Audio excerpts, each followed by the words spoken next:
Welcome to Luke21 Radio, a broadcast explaining biblical prophecy in the tradition of St. Augustine. And now, from Greenville, South Carolina, here's your host, Steve Wood. Hello, this is Steve Wood, and welcome to Luke21 as we study biblical prophecy together. And today we're going to be talking about Revelation chapter 14 and just one verse, verse 6, which describes an angel flying in mid-heaven with the eternal gospel. Let me read that verse. Revelation 14:6. Then I saw another angel flying in mid-heaven with an eternal gospel, to proclaim to those who dwell on earth, to every nation and tribe and tongue and people. This episode is going to be something considerably different because I try to exercise a very disciplined approach to interpreting and sharing Scripture with you and its practical applications. But today, I would like to share just a personal reflection. This isn't an exposition of the Scripture, and this is just my experience and a perspective that I share, and I offer it to you for what it's worth because when I came across it, my eyes got real wide. Okay, Revelation 14:6. There are those who take a very literal approach to the book of Revelation whenever they can. As you note, I have been advocating a scriptural approach to interpreting Revelation, not just taking it word for word literally, but the things that seem strange and out of control, you want to look at the Old Testament for the fulfillment. But this visual here, yes, I guess this could actually literally happen, an angel flying in mid-heaven. And mid-heaven, by the way, in the Hebrew notion, you'd have first the sky, and then you would have a low orbit circulation in space. That's what we would call like mid-heaven. And you could see an angel shouting from space, so to speak, and the whole world hears it. But there's another way to look at it. The word angel in Greek, angelos, can mean one of two things. It can mean a literal angel, or it can simply mean a messenger, something like a Western Union delivery man back in the old days. It's simply a messenger, or an angel functions in giving messages. So it could actually be a two-in-one meaning as well. Now, if this angel is flying in mid-heaven with an eternal gospel to proclaim worldwide, and then it says, with a loud voice, I'm kind of laughing because do you really expect this? And, the words in Greek, loud voice, the first word is mega, and the second word is phone. We get megaphone. So you're seeing this angel shouting from heaven with this gospel. And by the way, what he's going to be sharing are three really important messages in the book of Revelation. We're going to tackle all three of those. But first, let me just share another perspective. This is where my personal perspective comes in. I didn't read this in any commentary. I didn't hear this from any other person, but I'm sharing it with you. And as I begin, I refer you to the very beginning of our study in Revelation.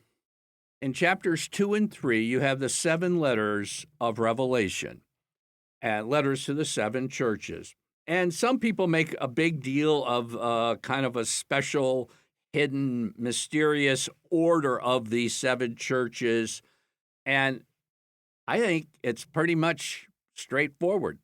This was the mail route in the first century in Asia Minor. And John just wrote the letters in sequence and how the Roman mail delivery system went.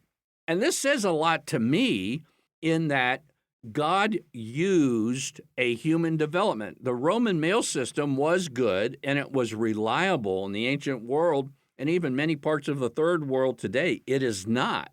And so God used that to deliver messages to these churches in the first century. And in every century, as technology develops and new developments arise, these can be used by God if used widely. So let me tell you about my early trip to EWTN radio.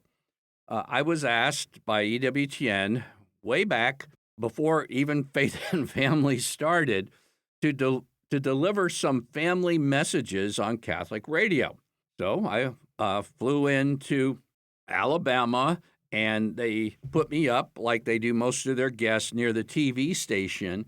And then in the morning, they drive you out about 40 miles to the radio station, which is a very remote part. There's no housing developments around or anything like that. And it's on top of a mountain. And it was located there because at the time, the satellite signal needed an elevated location. And if you can imagine a basketball bouncing, you throw it up in the air, it comes down and bounces and bounces and bounces. And the signal goes up to the ionosphere and bounces back to Earth. From Earth, it bounces back to the sky, and that's how the signal goes around the world. So they need it on top of a mountain. So in any case, I used to fly out there and with a 3-inch notebook, stay for a week and record a whole 13 weeks worth of radio shows. It was exhausting, but I'll tell you something was really invigorating. It's a simple bulletin board that somebody made at EWTN Radio, and it was in gold letters, Revelation 14:6. And it had the verse, an angel flying in mid-heaven with an eternal gospel to proclaim to those who dwell on earth, every nation, tribe, and tongue and people. And it showed kind of an angel in midair proclaiming this gospel down. And obviously, they thought that EWTN radio had a part in fulfilling this vision. And the person driving me to and from the radio studio happened to be the engineer. He was a U.S. Navy radio engineer that Mother Angelica hired. And I heard some, partial stories about how they came to locate EWTN radio where it is. And I felt this was really significant. In fact, I said at the time, does anybody here fully realize the significance of what you have up here in this bulletin board? Because I long understood that this was a messenger, in the mid-heavens, and I really don't think an angel's going to be using a megaphone to be shouting to Earth, but that's exactly what a satellite would or a shortwave signal would. And I asked, we just decided to put it up there. In fact, I became so interested in this, I later called and I said, do you still have that bulletin board that was up when I first started EWTN radio? I said, I'd like to bring that back and have it in my radio studio. And they said, no, it's just got thrown away. I go, oh, no.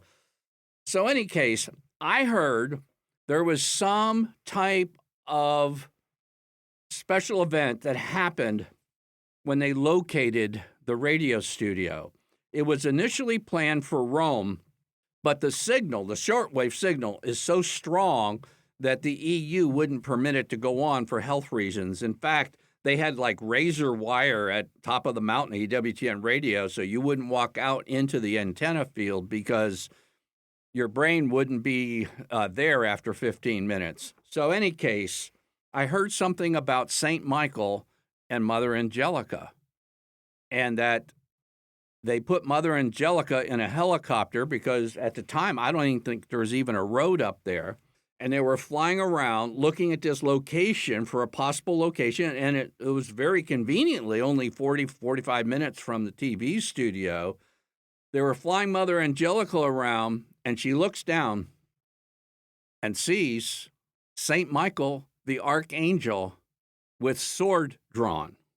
And she simply says, I don't know if the other people in the helicopter saw her or not. She simply said, the radio station will be down there. And bless Mother Angelica, when she got something right, there wasn't a debate about it. And I had to try to piece, because nobody could tell me the whole story, but I would piece it together. And then finally, Raymond Arroyo wrote in his book on Mother Angelica how the whole radio station came to be. He said, quote, she excitedly told of a breakthrough she had during her meditation. She found a scripture passage, Revelation 14:6, and I saw another angel flying through the midst of heaven, having the eternal gospel to preach to every nation, tribe, tongue, and people. And she immediately thought that worldwide radio was the obvious answer. And so up the helicopter they get, and St. Michael was there. Now, this passage, Revelation 14:6, is right in the midst of the worst of the worst of the worst of human history. Revelation 13, the Antichrist and the false prophet have arisen. They have worldwide dominion. They're starting to kill Christians. They're forcing everybody to take the 666 mark. And in the midst of this, okay, you have Mother Angelica, EWTN Radio, and St. Michael. You turn to Daniel chapter 12 and verse 1. It says, at that time, and this is after the arise of evil in the world, Michael, the great prince who is charged over your people, shall arise, and there shall be a time of trouble such as never been since there was a nation till that time. In other words, Michael shows up at the critical moment in human history. And here you have Michael showing up with Mother Angelica, seeing a way to implement that messenger in mid-heaven, broadcasting the eternal gospel to people on earth. And then if you just want to double down a little bit, you have Pope Leo XIII, his vision on October 13th, 1884. That's 33 years to the days before Fatima, the miracle of the sun. He had a vision of Satan attacking the church, and so he composed the prayer of St. Michael the Archangel. So, all this to say, this is my personal belief. As I say, this isn't written in stone in any catechism or commentary, but my personal belief that Mother Angelica's Mountaintop Worldwide Radio will be broadcasting to every nation, tribe, tongue, and people in a way connected to Revelation 14. I don't know exactly how this will turn out. And it might be a combination of EWTN radio. I've just read in the Epoch Times that there's a Catholic man who is wanting to establish a worldwide low-orbit internet system. It might come from that. It might be shortwave or something else that will yet develop. But I think this is the path forward, and I think we should be praying that the truth of the Scripture regarding to the time of most difficult times Catholics will ever face, we need to have the courage that Mother Angelica had of not wanting to say, oh, people won't want to hear. No, she says, let's do it. And she did it and established a worldwide radio station on the mountaintop, singled out by St. Michael the Archangel. So that's my personal reflection for the day. I'm Steve Wood, your host, and you've been listening to Biblical Prophecy with Luke 21. Luke 21 is a radio outreach of Family Life Center International. To learn more about biblical prophecy, visit us online at Luke21.com.